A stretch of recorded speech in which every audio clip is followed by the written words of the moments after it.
Hello বন্ধুরা, একটা গুরুত্বপূর্ণ আপডেট নিয়ে হাজির হয়ে গেছি। শুধুমাত্র শিক্ষক নিয়োগ দুর্নীতিই নয়, এবার স্কুলে স্কুলে কারচুপির পড়ুয়ার সংখ্যা, উপস্থিতিতেও কারচুপি, কঠোর হয়েছে সিবিআই। এবার কিন্তু স্কুলগুলোতে ভিজিট হবে।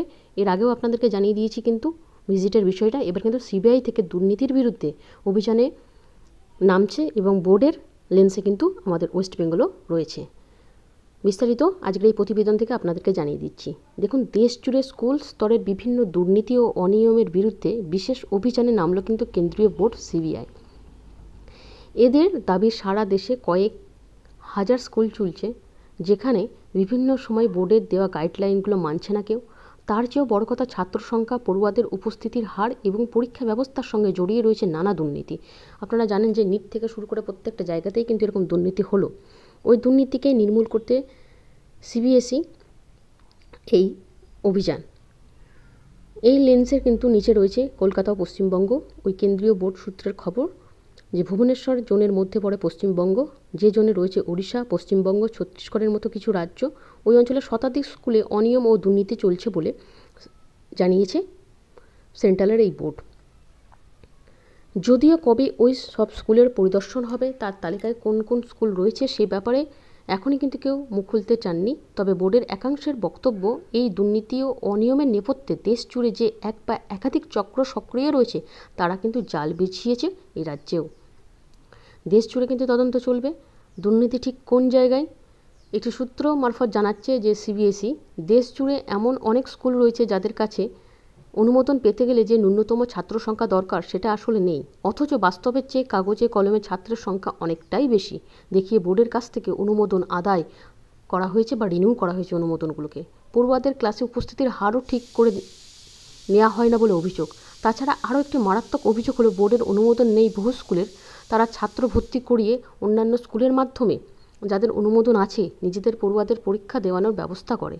এই অনুমোদনহীন স্কুলগুলোর সঙ্গে অনুমোদন থাকা স্কুলগুলোর আর্থিক কোনো লেনদেন আছে কিনা, তাতে কোনো চক্র কাজ করছে কিনা, এর সবও খতিয়ে দেখা হচ্ছে।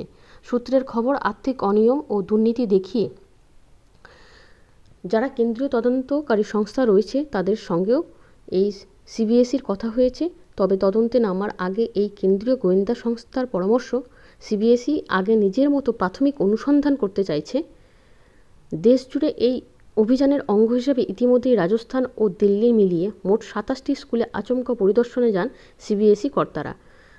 সেখানে একাধিক অনিয়ম ধরা পড়ে। একটি প্রেস বিজ্ঞপ্তিতে সিবিএসইর তরফে জানানো হয়েছে, রাজস্থান ও দিল্লির ওই 27টি স্কুলে বহু ছাত্রের নাম লেখানো থাকলেও তারা কেউ ক্লাসে নেই, অ্যাটেন্ডেন্সও নেওয়া হয় না নিয়মিত। এমনকি বোর্ডের তরফে স্কুলের পরিকাঠামো সংক্রান্ত যে সমস্ত নির্দিষ্ট গাইডলাইন দেওয়া হয়েছে মানা হচ্ছিল না সেগুলোও, ফলে কোনো অনুমোদন বাতিল করা হবে না। এই স্কুলগুলোকে জবাব তলব করেছে সিবিএসই।